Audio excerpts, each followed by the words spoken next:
Welcome to the Free Birth Podcast, a supportive space for people who are learning, exploring, and celebrating their autonomous choices in childbirth. Together, we'll unpack truths, share personal stories, and claim our ability to birth freely and intuitively. Here's your host, Emily Saldea.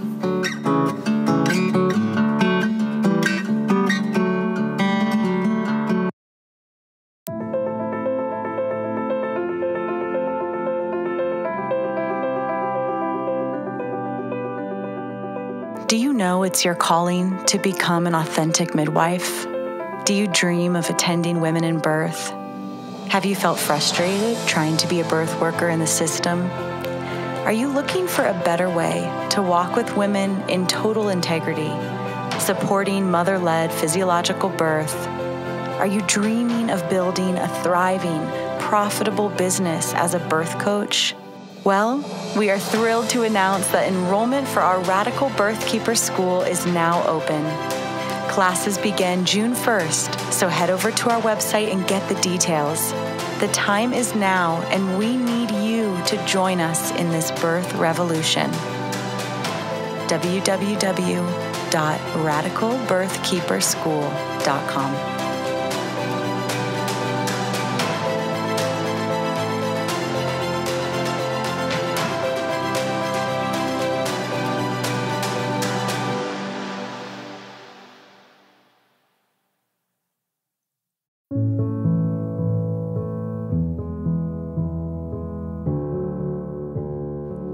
Today I'm joined by a dear friend of mine, Isabella.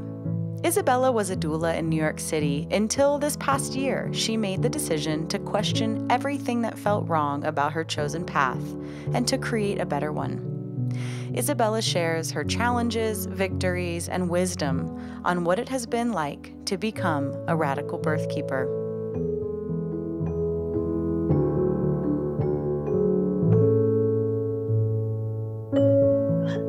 All right. This is going to be one for the books. Woo. So I am here today with a dear friend of mine, Isabella from New York. Hi, Isabella. Hi.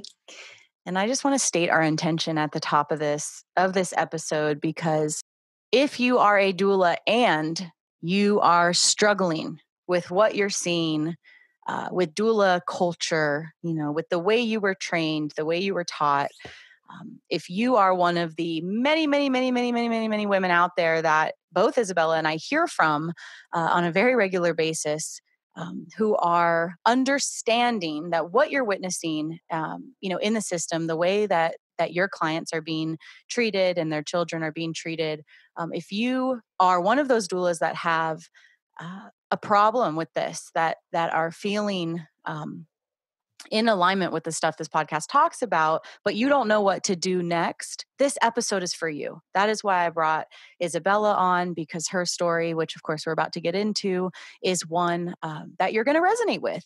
She was the very proud doula for many years that now has graduated into what we like to call a radical birth keeper. And so we are here to track her story and really use it as a way to inspire you if you resonate with what I just said at the top. That I know that there are so many doulas out there that listen to this podcast who understand that what they're seeing is wrong, but they don't know what to do next. And so please listen to this, with your whole heart, and know that we are making this episode for you. And we're going to use Isabella's story to show you that there is a way beyond this. There's a way to make money beyond this in total integrity, which is something that, many of us within Free Birth Society are doing. And so, I just want to say I'm very proud of Isabella and the story she's about to share. So welcome. Thank you so much for having me. Okay, well, let's start where most good stories start, at the beginning. So tell us a little bit about, when and where, how the bringings, of the circumstances that bring you into taking a doula training, getting that yes to becoming a doula. And I'd actually love for you to speak for a moment about what you thought it was going to be, because I think that's always interesting to then, as we get into your story, what you actually discover it to be. Because I'm going to go out on a limb and say it's probably very different. So take us to that origin story of you learning that you wanted to be a doula. So I had graduated from, had a art school degree, and like many art school grads, especially female grads living in an expensive city, childcare was a really popular stream of income. And so I was doing a ton of childcare, but I knew that's ultimately, not where I wanted to end up. And postpartum work seemed like a natural extension because I always loved working with babies, and I knew I felt comfortable being in people's homes. I liked the idea of having a direct impact rather than being at an office job or being disposable, feeling I wasn't needed really, or could be easily replaced. And so, I think many doulas, I watched The Business of Being Born, and that really inspired me in a lot of ways. And at that point, I had reached out to an acquaintance who was a doula, and she guided me to the training that I ended up taking, which was with Doula Trainings International. But, to be honest, when I started, I was not interested in birth at all. I was more interested in having a consistent, high paying job that was an extension of what I was already doing, but felt more professionalized and had a different like status, really. Totally. Like a postpartum doula where I could make $60 an hour, and doing good work. I mean, supporting new moms. 100%. Oh, great work. And childcare is also obviously really, really important work, but it just doesn't get the kind of pay at this point that a postpartum doula can get. So I thought I would just do the certifying births that that any training would require of me, and I'd be done. So I really didn't have, expectations in terms of what I was going to experience, other than it was just all so brand new and exciting. Like it was really when I look back, it really felt kind of objectifying in a lot of ways, like that I just got to be like in this crazy world, or in this crazy experience.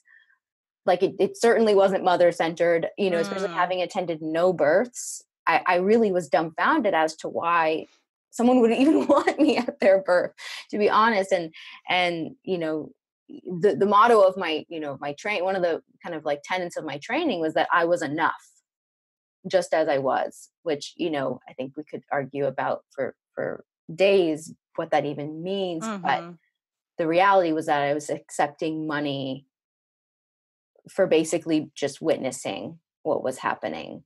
And especially for the first few births, I didn't have any tools to be able to like offer really anything. Well, that's kind of the paradox of doulaing, right? Because it's pretty much just reduced to air quotes emotional support. And it's kind of understood in this unspoken way that you're not bringing that much to the table. It's often women, younger women, women without a lot of experience. And they're just kind of like massaging the mom and, like you said, witnessing and then helping her like process and largely reframe the abuse and trauma that she's about to experience, whether the doulas like have their heads wrapped around that or not. But at the same time, there's this enormous self-importance kind of written into the role within the community itself, this made up scope of practice, this, the importance on hitting high numbers. There's this, this real self-importance within the community that then is kind of exemplified by all the trainings and all the extra stuff and all the layers, that wind up coming into, that like weird paradox of like you are enough, but also you're nothing in the room. You have no power in the room. You have no authority. Don't you dare to speak to the hospital staff. Only want what the mom wants. Have no opinion. be like totally empty, but you're totally enough. It's a confusing message. It's so confusing. It's so confusing. And I feel like it's, and the way that I really got angry at newer doulas once I had more experience in the hospital system. It really angered me that because then that morphed into the kind of the savior where I felt very strongly that no one who doesn't, like, someone who doesn't understand the abuse of the hospital system, like, should ever call themselves a hospital doula, because that woman needs the most protection and she needs the most tools and the most advocacy. And I really, like, I hated so many versions of my, like, former self in this work. And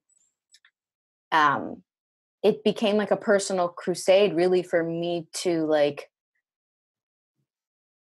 learn everything I wanted, could possibly know about the physiology of birth, because I didn't get that in my doula training. And once I had that, like, just the ways that the role has shifted, even with my work within the system, had shifted so many times. Trying to understand, like, what really is my role and how can I truly help women? And that question, like, again, even as a radical birth keeper, is the constant question, like, what is actually serving women? In integrity. Right. And I think this is going to be a theme throughout our conversation.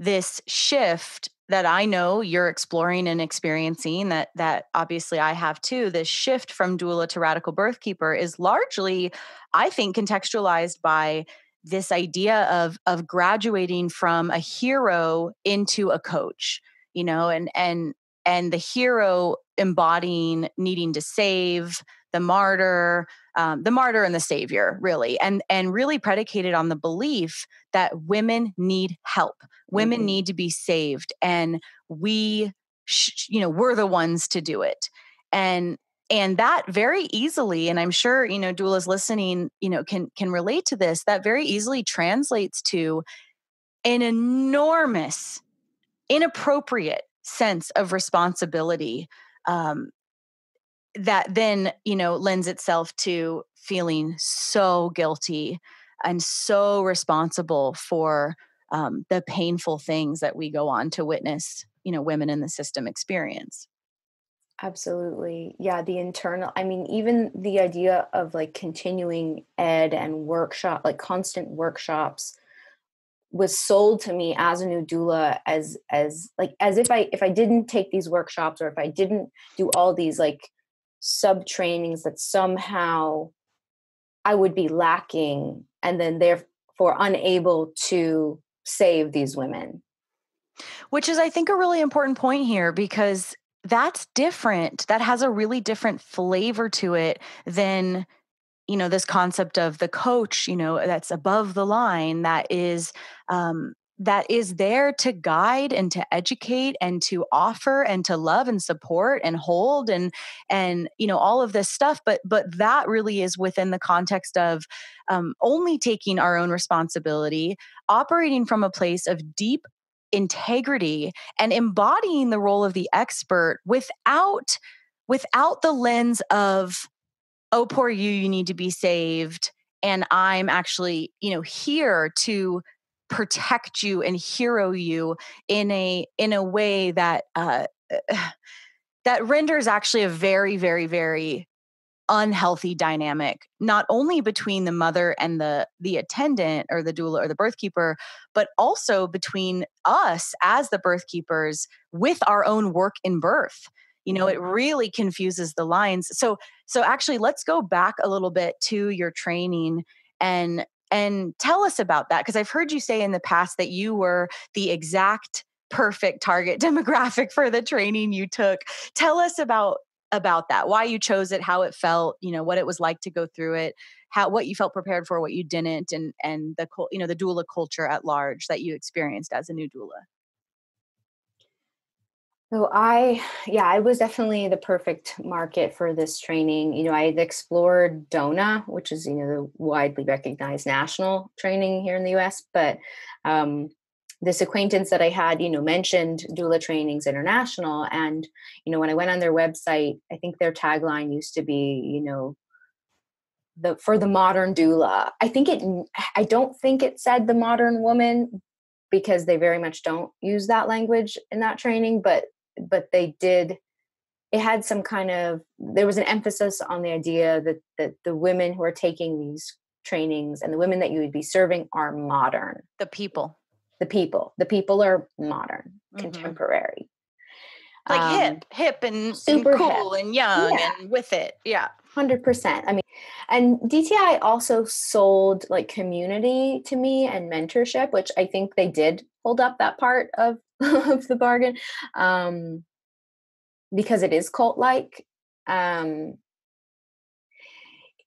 dogma is pretty strong. The policing is pretty strong, not just in regards to like language, but in terms of, there being a hierarchy between, there is no hierarchy between vaginal and C-sections. Like they're the same. All birth is natural. That was a tenet that was repeated over and over. All birth is natural. All birth is natural.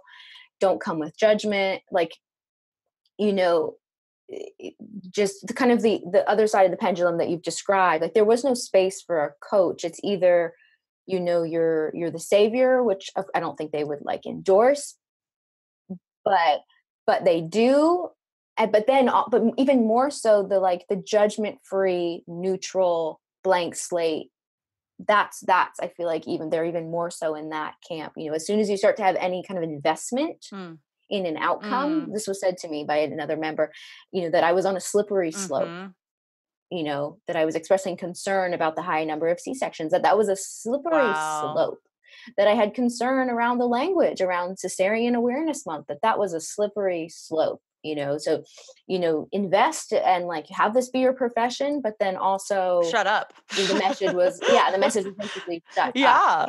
And don't make waves. Like if you're going to critique, it needs to be done in this really generic way, not in any like too radical, way, and serve everybody, have no bias, be so generic that you're serving everybody and you have no ethical kind of bias between an elective C-section and an induction, or a home birth with a midwife. However, we all know in the doula world that the home birth with the licensed midwife is the unicorn birth that everyone, whether secretly or not, desperately wants. Desperately. Oh my gosh. It was gold. I mean, the funny part was that my first home birth with a licensed midwife, I actually missed because it was an hour and a half, and that was, one of the kind of wake up calls for me that like I wasn't needed in any way. Yeah. It's going to happen. And this regardless. wasn't about it's going to happen with or me or a midwife or anyone else except for the mom and the baby. And it's like the licensed midwife home birth is the unicorn birth, but no one's allowed to talk about why. And we all know it's this unspoken understanding that we all want to see normal birth where women are respected. And obviously we're going to get more into this on the episode. Like that actually doesn't happen in the vast majority of home births with licensed midwives, but it's so, what's the right word? Like confined, that is like the best kind of birth you can attend as a doula, but we're not really allowed to talk about why. And you're still, I'll say at this point, the pushback I got from the doula community when I stopped attending hospital birth was so fascinating and telling, that the pushback I got when I let, my fellow doula comrades know that I was putting up boundaries around who I'd attend and where was, so you're just going to abandon the women in the hospital? They need us more than anybody. And that is the exact lens that we're talking about, of this hero martyr lens. At what fucking cost? Because I know for me and Isabella, we had a tremendous amount of secondary trauma from what, we were witnessing, as I'm sure if you're listening as a doula who attends a hospital birth, you do too. So can you speak to that a little bit of and maybe this goes into the agency conversation, but like how this inherent trauma actually creates this really gross community support to like keep going back because we have to save women at the expense of our own mental health. Speak a little bit to your experience around that. I felt at many points it became almost competitive, and in the sense that I would be in a room with doulas and we'd be trauma bonding, and I was on my high horse because my clients didn't get epidurals and hep locks, and to me that was a huge feat, witnessing women in the system. And then another doula would say, she did have a C-section, but they let her have a gentle cesarean, I'd never seen that before, like it was almost as if, because they hadn't seen it they had never seen a doctor or a midwife perform like an ounce of compassion, that it was something to celebrate, like just the whole, grasping for crumbs, just the bar is so low constantly. And I get the desperation, because I was, once I was like over private hospitals here in New York City that have like the worst stats, I started, recommending people go to public hospitals because they had better stats. But then myself and other doulas, I saw us glorifying the public hospitals in an attempt to steer people away from the private, more abusive hospitals. Oh my God, totally. And then, watching the clients be so grateful, like if having the comparative experience being like, they were amazing, they said I could eat and they said I could drink, and, just the tone of their voice, they're just so nice there. And, it's just crazy. I remember sitting around a doula circle one time in Los Angeles, and the topic of the conversation was literally, who is the least rapey? It was like, well, at this hospital, okay, well, he's awful. Well, I've only seen her do this or that a couple times. I mean, for me, it was one of those moments of like, oh my God, we're literally comparing notes to send women to the lesser abusive doctor, who's still completely abusive, but a little bit less than so-and-so. And that's where the doula community is positioned. Absolutely. And the allegiance to the, once I think doulas get a sense of how terrible hospitals are, there's a desperation to align with licensed home birth midwives, and many doulas become, if they aren't already on the track to become licensed midwives themselves, they become the midwife's assistant. And in a desperation to, as you said, witness, physiologic birth, which we know is not, is not what's happening at home with licensed midwives. But, but again, in the idea of accepting crumbs, it's way better, because at least the abuse and sabotage is happening in the woman's home. Yeah. I mean, straight up, right? Yeah.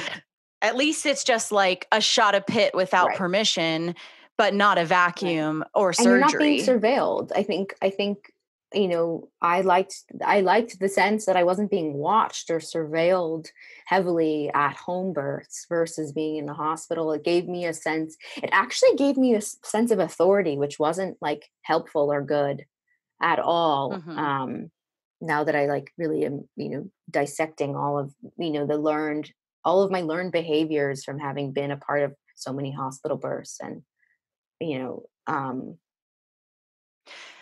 another interesting, point that I think is worth mentioning that was true for me in my training, so I'd like to hear what your take on it was or is. In my training, which was a very long time ago, and it was through DONA, and there were maybe 30 women, and it was in the early 2000s, everyone goes around and like says why they're here. And I was only 18 or something, so I was kind of a unique position in the room.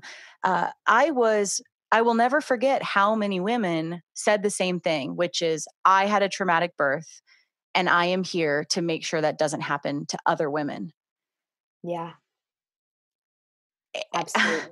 I mean, we really have to pause there and take that in, because the insanity like the definition of insanity, to experience a horrifying outcome and then think that you can take a weekend training and go back into the place of abuse and somehow you are going to give the woman a different experience is such a lie that doula trainings completely perpetuate and the doula community completely perpetuates. It's such a lie of the self-importance and authority that you're going to have that you 100% do not have. Man, it took me a long time to untangle that one. I definitely had the experience in my training. There were a lot of moms who were processing their own birth trauma 100% by getting into this work. And then, it kind of, again, like it speaks to just the illusion that is part of the dogma that we are somehow making a difference and making things better. And for me, in order to stop taking hospital births, I really had to see that it was causing more harm than good. And one example that comes to mind is, working with repeat clients, having, a year and a half in between each birth. The first birth is an abusive hospital birth. And the second baby, she wants to go back to the same place, but just in the birthing center portion of the hospital. And, witnessing her being abused for the second time in the same building. And then saying, and by the way, these were both like no Heplock, no, like the dream hospital births that people, write in their birth plan who want natural, quote unquote, hospital births. That was this woman. And then after the birth, her looking to me and saying to me, dead in my eyes, I would never give birth without you. To me, that was the complete opposite of why I was, starting to get into this work. Not initially, I had no idea what to expect, but it completely went against this idea of empowerment and showing women how powerful they are, but then having them reflect back to you that they're actually powerless without you. That was a mind fuck. Well, and powerless with you. Powerless with you. Oh my gosh. Yeah. Saying I won't give birth without you is saying I could never have navigated this terrain without you, and the reframing that I know you and I both have seen so much of, how many women we've served that have the awful first birth and then think they're going to go back into the same environment, but this time they're going to have a doula and a birth plan. And this time they're going to speak up in their prenatals and it's going to be completely different. And then just the pain of watching these women get a couple of handouts off the birth plan and think that their birth was an enormously better experience. And I want to speak to that for a second because I can hear the people going, well, who are you to say that wasn't a better experience? That's how I know she was still abused. Yeah. But I was going to the women who actually do walk away going, oh my God, this was so much better. Yeah.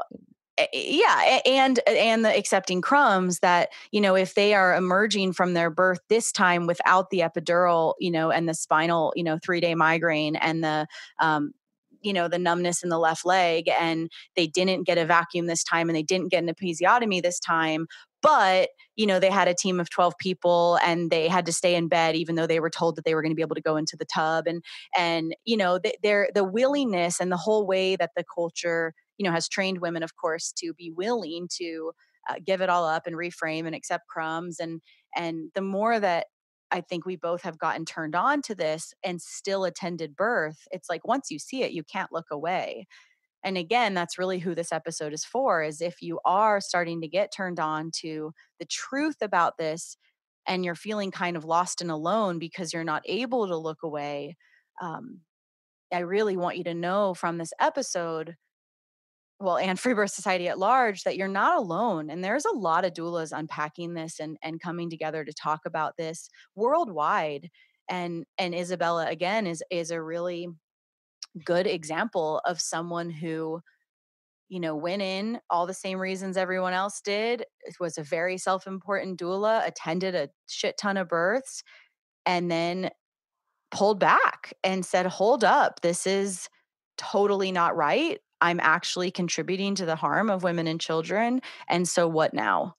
So I'm curious how you navigated that thing that I think most doulas relate to, of feeling the enormous responsibility, like I brought up earlier, the guilt when a woman doesn't get the birth she wants and she just spent all this money on you, and you attended her and she didn't get anything on her birth plan. That sense of guilt and responsibility, and I know that many doulas, because they say this to me, and I used to think it as well, and I think you did too. How did you overcome this concept of, at least you were there? I know that keeps a lot of doulas doing this. At least I am there to witness it and hold her hand, and I can't abandon the women in the system. How did you wrap your head around that and move on from that? Well, firstly, I figured out that I don't really do well in situations where I'm asked to be quiet. I think it was easier before. It was easier to be there for me when I didn't see every little thing as a violation.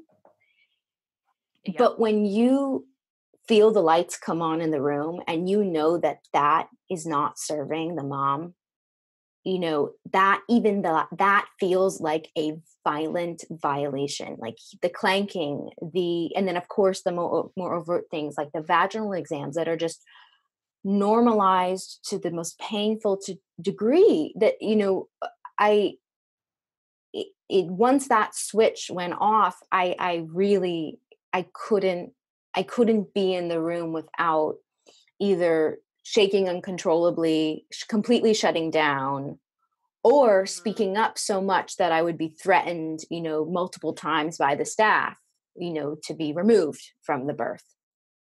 And that's a good point. It's like, if you can't be a subordinate good girl as a doula, it can actually be even more dangerous to be 100%. 100%. And that's how I ended up explaining it to a couple people who begged me to go to their hospital births. I said, you don't actually want me there. Like, I think we have different interpretations of what, it's going to be, or ideas of what it's going to be.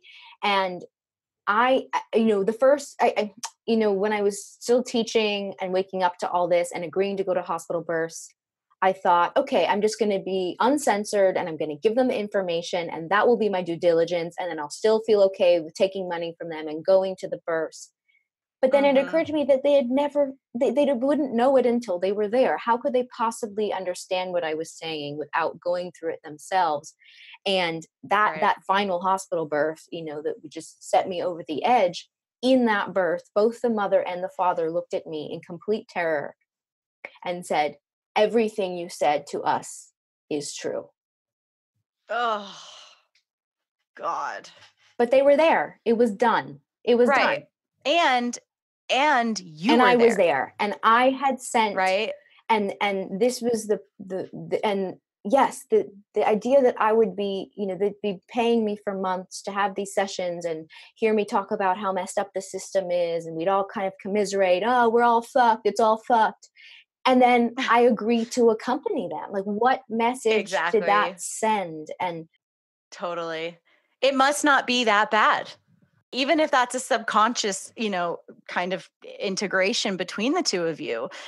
I mean, I remember that tilt for me, where for a couple of years I was like, I'm just going to be really vocal. I'm not going to hold back. I'm going to let them know what I've seen that doctor do, blah, blah, blah, blah, blah. But I'm still going to go, and I'm still going to accept, thousands of dollars, and I'm going to position myself as, you can't afford to not have me there, because I know what goes down at that hospital. I know what those nurses do behind closed doors. And so I'm going to go, and do my best to protect you, all the while also saying, look, I really can't protect you. Like, I might be able to do one or two things, but at the end of the day, and I was very transparent about this, towards the end, of being like, I really, once it's underway, you're not going to look to me. Like, I'm not going to really be able to do stuff. My biggest, way I can affect you is to prenatally prepare you. But how do you do that in a way that is still in alliance with their choices? It's really like supporting your friend to go on a date with a guy rapes women. It's like, Yeah. okay, well, how do you let them know? And I've actually been in this situation with friends of mine who I knew was going to go on a date with someone who abuses women, and they abused friends of mine in the past. And so where that line of like, hey, you need to know that this happens. Okay. And you're going to make your own decisions, but like, he Yeah. beats women. And so it really Right. is kind of an interesting tilt to try on as a Mm-hmm. doula.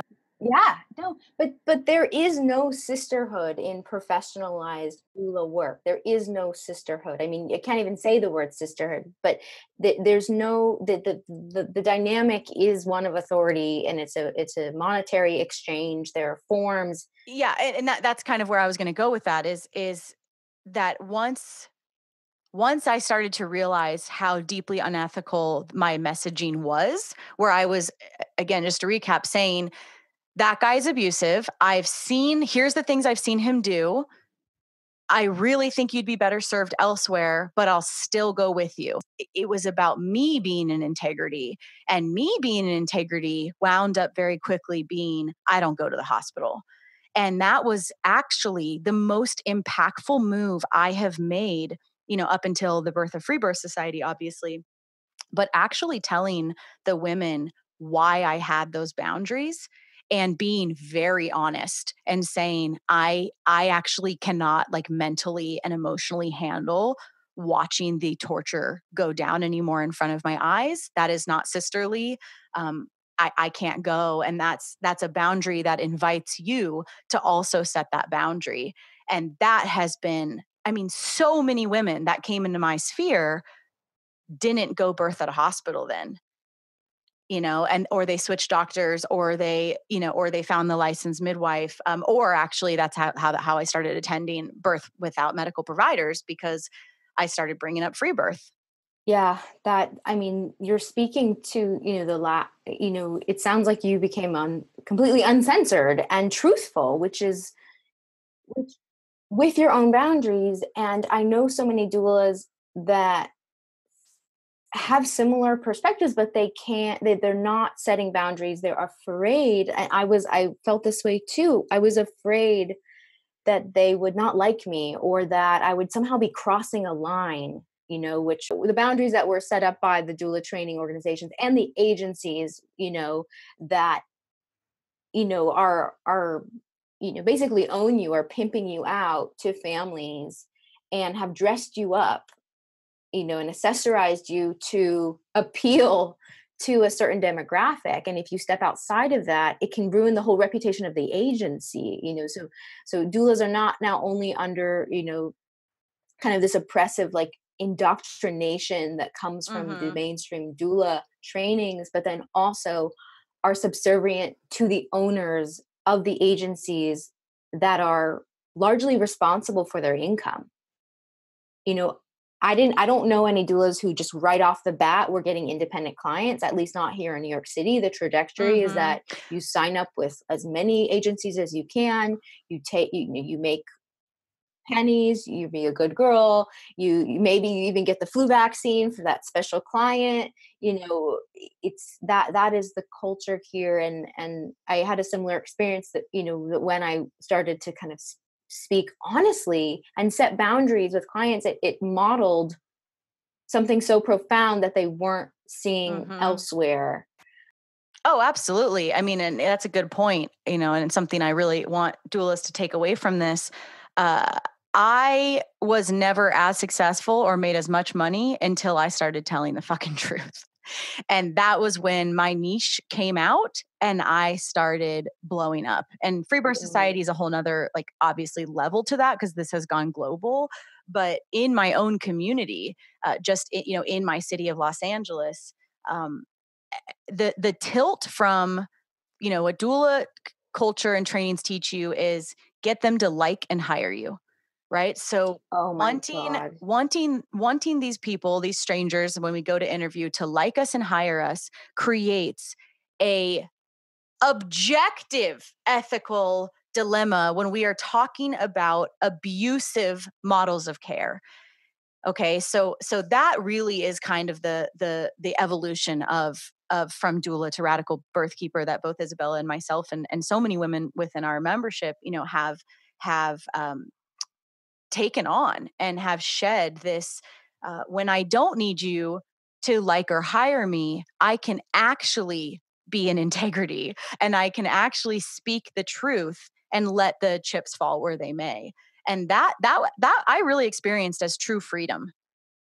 Oh my gosh, such a relief. Because then Oh the my women who are ready for you are like, yes, I want this. I want your truth. I want my own truth. I don't need you to save me. I just want you to love me and walk with me, and let's go have a rockin' birth.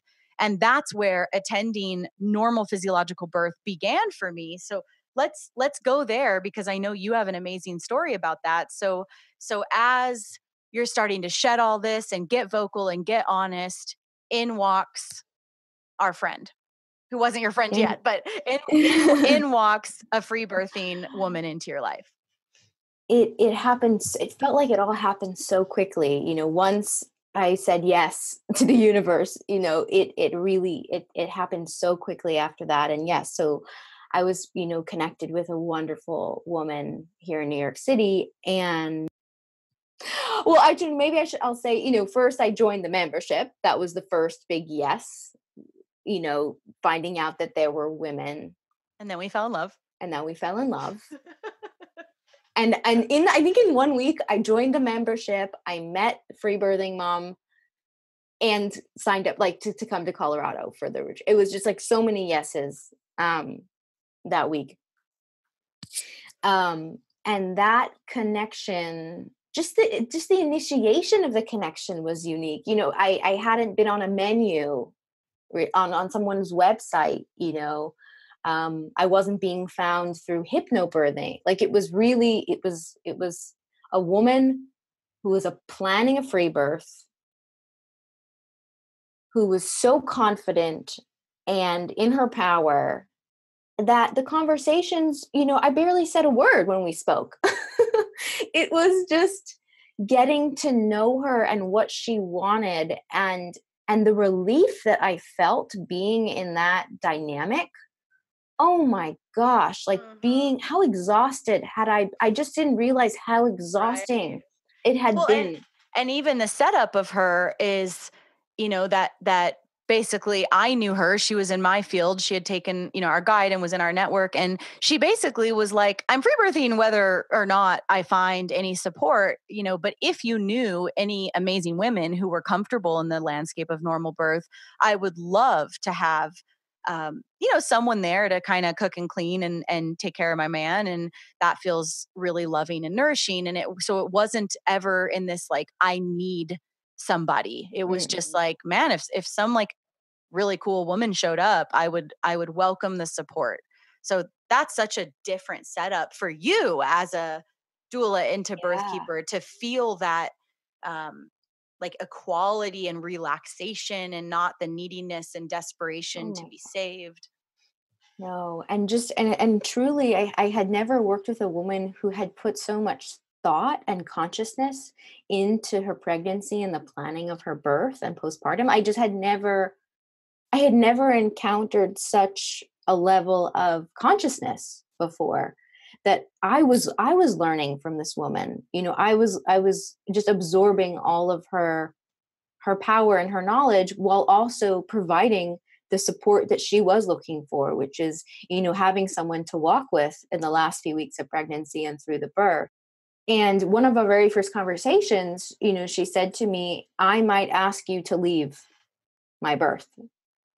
And I just thought, that's fucking amazing. Like, yes, so much yes to this. Like, another wake up call. Like, this is not about you, Isabella. This is not about your chance to go to a free birth. Like, this is about, like, this is what it's about. It's about her being in control, her being the authority, her kicking everyone out, and also at that point, I also had to have like no attachment again, release attachment to, attending lots of births, and B, um, really seeing it as something for me when it really isn't. And what happens when you're working with a woman who's in her own integrity and you're in your own integrity, something completely different flourishes between the two of you. So would you speak to that a little bit of what it felt like after having attended so many births in the system, what it felt like to be with a woman who very consciously made the choice to not have a medical provider there, and how your role felt different and what it was like to witness that? I felt like I could finally be the woman that I always wanted to be at another woman's birth, in the sense that I wasn't having to deal with all of the other shit, like being the advocate or being the watchdog or being the assistant to the midwife, or, truly even managing a partner. Like, it was really all about her the whole time, as it should be. So, practically speaking, I I was by her side pretty much, the whole time we were together. If she expressed concern about something, I would just reflect back to her what was happening. I was never in a place where I felt I needed to make a decision for anyone other than myself. Um, and I was also still able to serve, because I have to say I was nervous about all the unlearning that I still had to do around my role. And I really think I really think I served her in a way that I'm proud, where I was able to be observant and confident and loving without taking anything away from her, Totally. Yeah, just being the observant woman that I am. It didn't mean that I had to shut my mouth the whole time and sit on my hands. Like, there were parts of the birth that I was more Right. involved in, on maybe an emotional level or on a practical level. But in terms of like when I say practical level, I mean making a sandwich and like stroking her back and cleaning her back, and holding the bowl of the placenta while we all walk together to the bathroom with the baby. That's what I mean by practical. But um, it it was a validation, in the sense that it was really a test for me in some ways, because I really believed that I didn't fear birth, and I don't think that a woman who fears birth would ever be able to witness another woman give birth in that scenario, given the climate. And so I really felt like, I'm really preaching that I don't fear birth. Like, I don't see it as this inherently dangerous Totally. thing. And so now is the time, to walk that. And it was beautiful.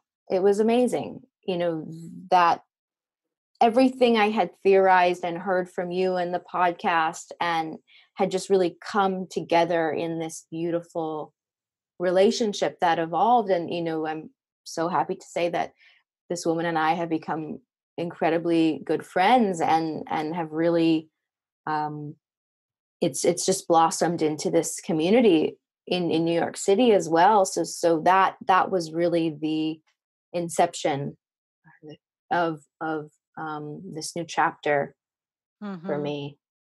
And I'll say that was really, I consider, the first birth that I've ever saw.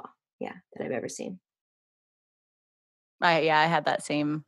I had probably been to like 400 births before I saw the first real birth, and that's not meant to offend, or take away. It's just, it's totally different terrain.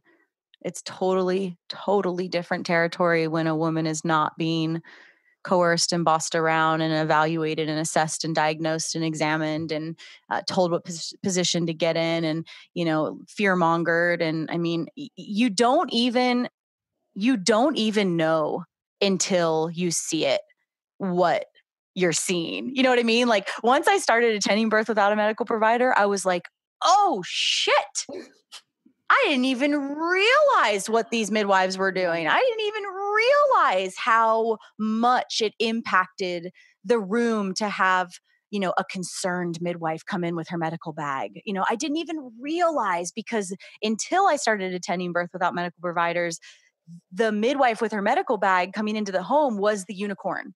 That was the thing that was the best it could get. And then to see beyond that, like, you just don't know till you're there. It's, and kind of in reverse, Yolanda has great stories of this, and I've experienced it too. Just like as the birthing woman, you think you had a great birth in the hospital until you have your home birth with true support and true love and respect. And how many women, after that birth have looked up to me or Yolanda and said, oh my God, I had no idea. It goes both ways. And, I think, that's hard for some people to hear, but in the world that we're in, we're in a community of so many women, both birth workers and mothers, who have experienced the other paradigm. And it's amazing. I mean, it's literally what inspires everything that you and I do, is that is actually out there. And that it's not the same. And I think you've spoken to this in other episodes. I think specifically with Kim, I think it was, the the feeling that one should have after a birth is not that of trauma and devastation. That is brokenness that is normalized in doula culture. And it doesn't matter, it didn't matter if I'd been up for 3 days at a gorgeous physiologic birth. I would I'd be high on those endorphins for a week. The exhaustion was secondary, whereas with these traumatic hospital births that doulas are doing in high numbers, one after the other, there's no time to process. And you can't not internalize that. You cannot. And there have been, and just sitting with the devastation as well, I think of, recognizing the complicity and all of that, and making, finding ways to make peace with that. I don't know. I'm still working on it, but I was contacted recently by a woman who I supported 4 years ago, who retold me her birth story. I was there and I completely blocked it out. I have no recollection other than a couple moments of her birth. And that is just a survival thing. That's just a survival technique for witnessing all of that shit.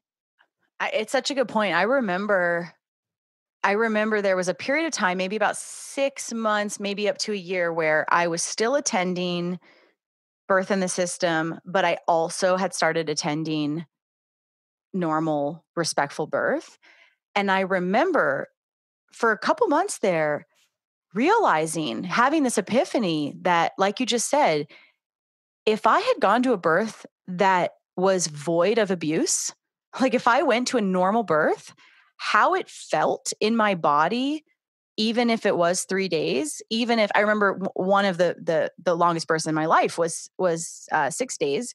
And it was, I mean, at the most, I got a couple cat naps and I think like one shower. It was pretty intense. And yet it was so amazing.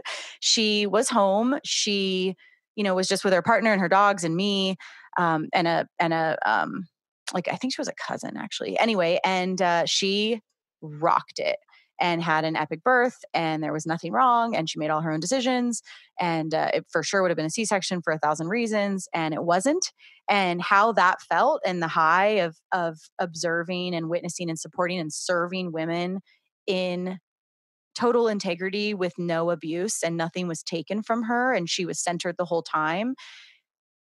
I didn't ever feel depleted, exhausted, and this like, needing days to recover. Even if I had lost a couple nights of sleep, Whereas I remember at that same time in my life, having gone to a couple births that I was only there for like 1 to 3 hours.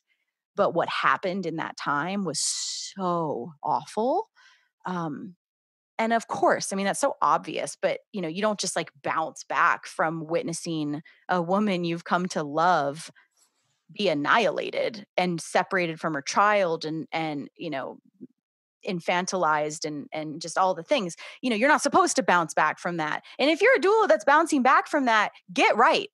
Like, get right with yourself, because you're not supposed to bounce back from watching the women you love and walk with be annihilated. That's not normal. No. And I don't say that with judgment. I did my best to bounce back from, going to birth after birth of women being abused. I totally did my best to compartmentalize it and move forward. And like Isabella said, you don't have time always. It's like boom, boom, boom in a week sometimes.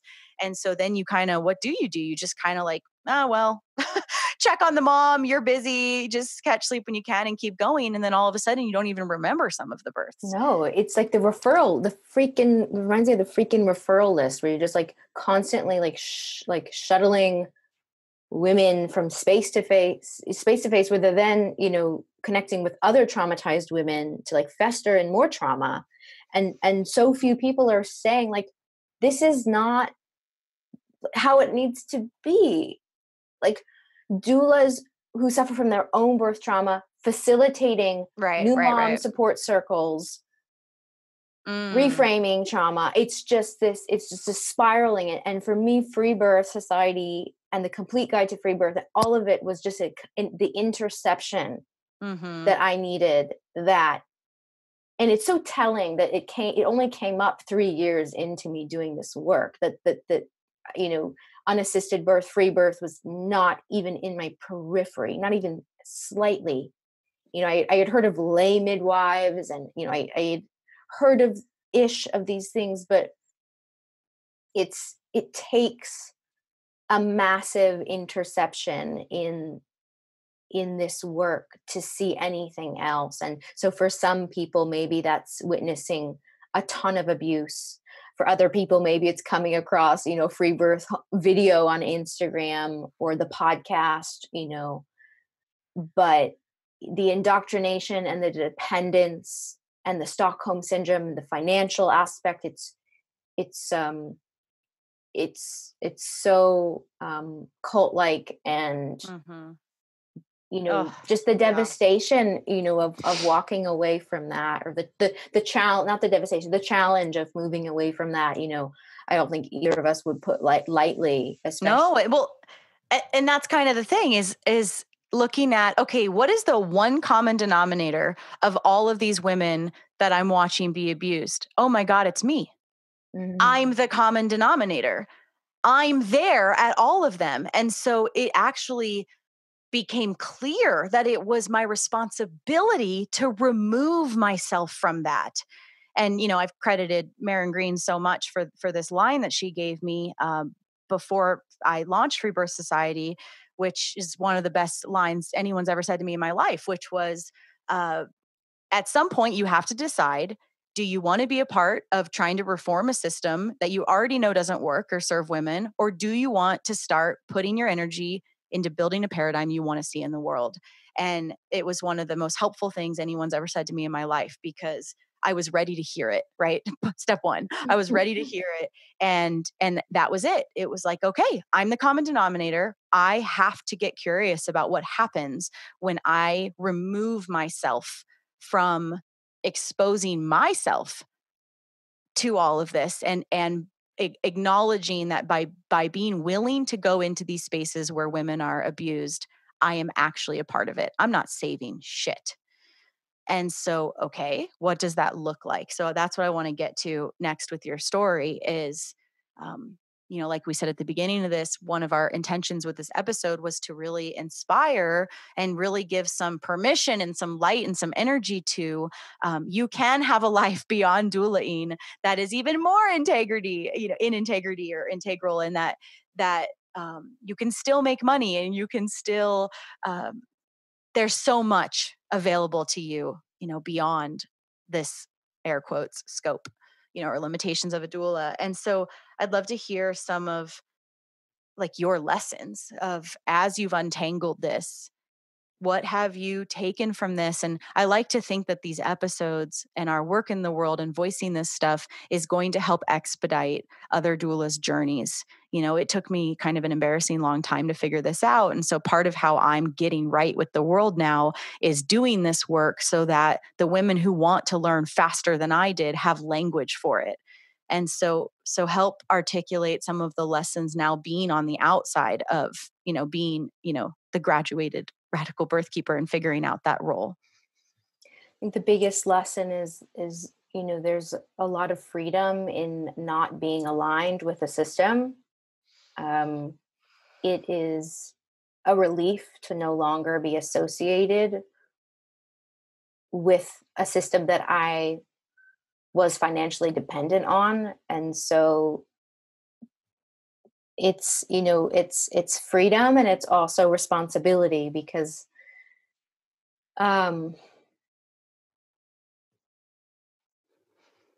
there are so few of us, I feel, that are, not censoring their shit. And sometimes, it's, I guess an example to give is, being what's been happening recently is that I've been connected with women through doulas who I feel know what's up, but don't have the language, as you described, to communicate authentically and honestly with their clients. And so they send their clients to me for a consult for something seemingly unrelated, like the example recently was hypnosis to turn a breech baby. So the doula frames, I have a mom I'm working with, she's planning a home birth. Her midwife's going to abandon her unless the baby turns. Can you do a hypnosis session with her? So I'm connected with this woman. And obviously at this point, I'm beyond that ethical dilemma. For anyone listening, no, I will not do a hypnosis session for someone who wants to flip their breech baby. And so, there you have a woman who has, been the victim of really pathologizing normal variation of way babies live in the womb, exist in the womb. Plus she's not in labor, so the baby could turn, and no one ever talks about that. Oh yeah, she's 100% not in labor. She's 35 weeks pregnant. Oh my God. She's spent thousands of dollars on acupuncture, moxibustion, what a racket, chiropractic work. Was about to attempt an ECV, money to hypnosis, right? Exactly. This woman can feel the intensity of the pressure and is expressing, dread for the midwife and the institutions that are causing this harm. And yet she's like a kink, she can't she's like on this train and she can't stop it, or right. That's how she feels. And so there I am, I'm the interception, right? I'm the voice that's saying, hey, stop. First of all, I'm not going to take your money to flip your baby. If you want to do a hypnosis session for releasing fear and anxiety and finding your voice, that's something else. But that there's nothing to be fixed, that you are not a problem. Like you're not willing to engage in pathologizing the 35-week gestational position absolutely of her baby. Just to be clear about it, because someone might have been like, well, why wouldn't you help her do a hypnosis? Because if the lens is taking self-responsibility, it is not ethical for Isabella to participate in what would be the pathologization of something that is actually participating in the absolute sabotage of this woman's upcoming birth. 100%. And really, I think that's where the coach that you've described, and moving out of the hero, but just offering a different perspective, and that, she's not doomed, because often, women who are operating in the system, there's this, inherent desire to have a normal birth and to be treated with respect. But that is that's so far from what they're going to get. Then it switches so quickly to, I'm just going to need to practice acceptance. Oh. Right? Which is absurd. The fact that you feel like you need to accept the horrendousness of the situation, but like, they believe that that is their fate. And I relate to that. You know, it's the crumbs. And if all the medical team is going to abandon you, it's like, of course you're going to say yes to an ECV, which it has Yes. enormous risks. You know, what are, Right. and this is kind of the point, right? Like, if a woman doesn't know her options, then she doesn't have any, right? That's just true. 100%. And so Yeah. part of this idea of evolving into a radical birth keeper or the coach or, you know, the serving women above the line is being integral enough with where your loyalties lie, which is with women, which is with feminism, which is with centering the mother in her own life and pregnancy and birth. When we do that, we're able to speak a truth that below the line, with an agenda and with a allegiance to the system and with wanting to get the clients and make the money and see the births, you're actually not able to do. And so, you know, what I'm hearing in that is such a good example of this is the evolution, is how to get in integrity with what we're saying to women, because when we do that, we can provide information and options that no one's giving in the rest of her life. Absolutely. Absolutely. And then, and like you said, you know, what happens after that is not for us to Totally. determine. You know, it's that is not our place. Um and that and I've never had a bad react. I've honestly, this far, I've never had a woman say, "How dare you tell me your Right, truth?" totally. You know, or like, "Why did you tell me that?" Or, "I'm scared now," or, "Why would you do that?" You know, I've never, all the kind of fearful thoughts that I've Mhm. had, like, about what would look like to speak my truth, have never come to fruition. I've only ever received Mhm. appreciation. You know, sometimes, you know, I think maybe distance and shock, Totally. but ultimately appreciation. Right. And it makes sense. And it's, again, the radical birth keeper really, I think, operates in a true sense of sisterhood. Yes, I experienced the same thing. And there's a way to relay this information inarguably, and there's a way to do it uh, with the woman's permission. You know, so what I mean by that is when I used to kind of walk the line of being willing to consult with women in the system, uh, and I used to do these like hospital birth optimization sessions. I would say the way I deliver my information is very transparent. It's very blunt. I'm not going to hold back. Feel like one of my gifts is to take all of the stuff I've seen over the last 10 years and relay it to you very concisely. Um, are you down with that? You know, like, do you want to hear what I have to say about the doctor you're about to birth with? And every now and then a woman would say no, but very, very rarely. For the vast majority of cases, they would say, "Oh my God, yes, give it to me. I don't know where else to find this information." Mhm. And there we go. So, you know, I agree. Sometimes it's like with a little distance or with a little like, "Wow, okay, whoo, I don't know what to do with that." But again, this is about taking responsibility for what's right for us and getting right with what we do in the world and say in the world. And women can make their own decisions, you know. But if a woman is coming to you for help and guidance and information, it is our responsibility to give it as we know it best, as we know it to be right and true. And what they do with that information is their life and it's up to them. But I would rather have a woman know, you know, if she wants to know. So this is not about forcing information on people who are trying to put their fingers in their ears. You know, those women aren't coming to us.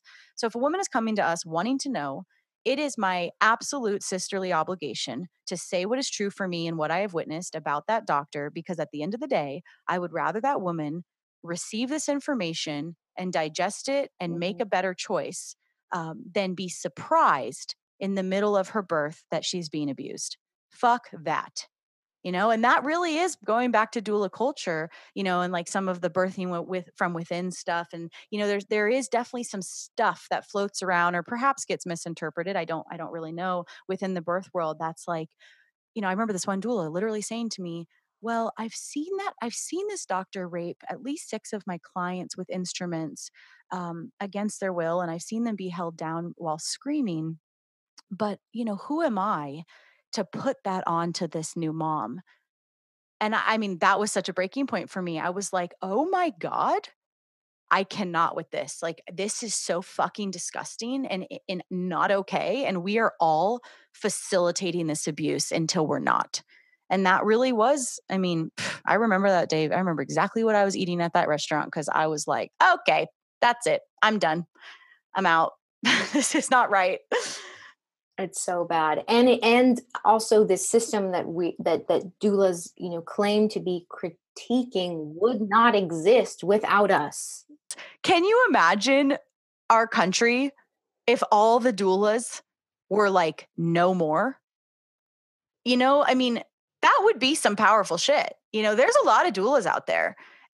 And yes, doulas don't really have like the strongest role on the team, but collectively, if all the doulas or the vast majority of all the doulas started to collectively share, discuss, and be transparent and be in integrity and say no more and stop attending hospital birth, that would speak volumes to the birthing women who know that, there's some part of their understanding if they're hiring a doula that they serve some element of support and protection. And if all of the doulas were like, no, man, I can't do it.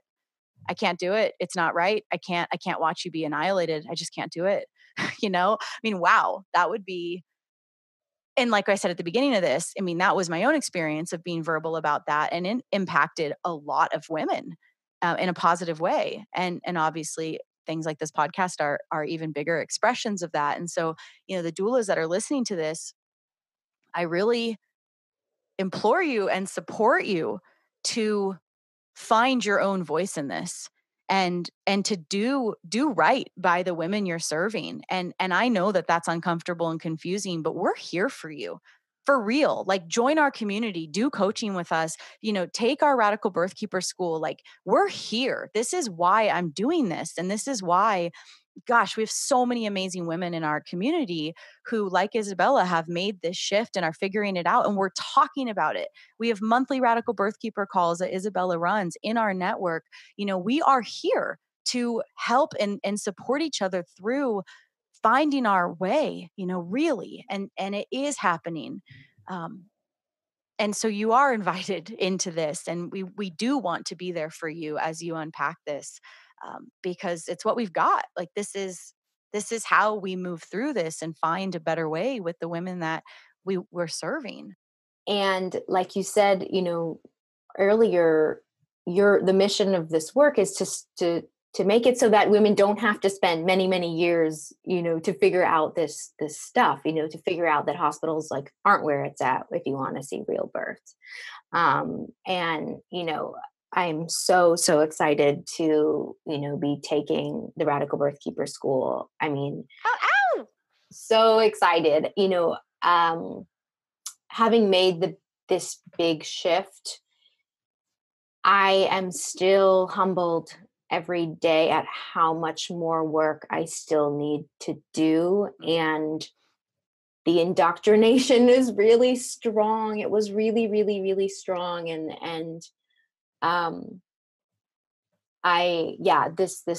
so looking forward to having this container, this learning, this expansion, with so many other women, with you and Yolanda, and just I'm so excited and envious of the birth keepers who will be doing this training as their very first encounter with the birth world. I mean, man. Wow, what a foundation! Right.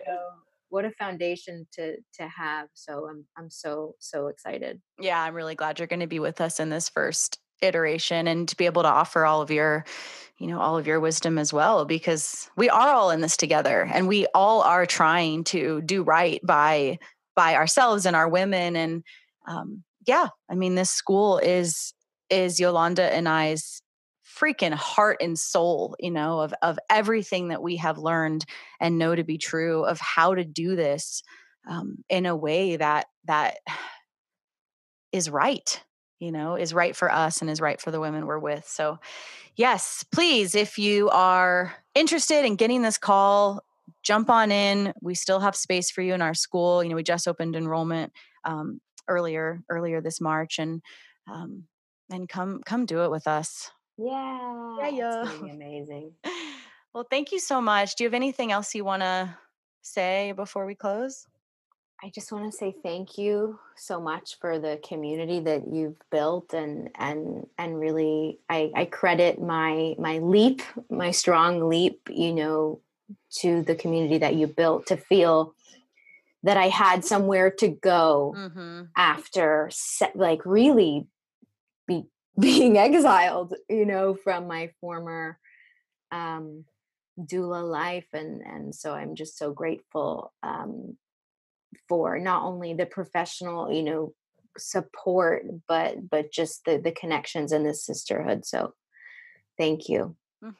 My pleasure. Yeah, we didn't even get to talk about the DTI getting kicked out of the group for critiquing C-sections. We'll save that story for another day. A whole nother event. Good Lord.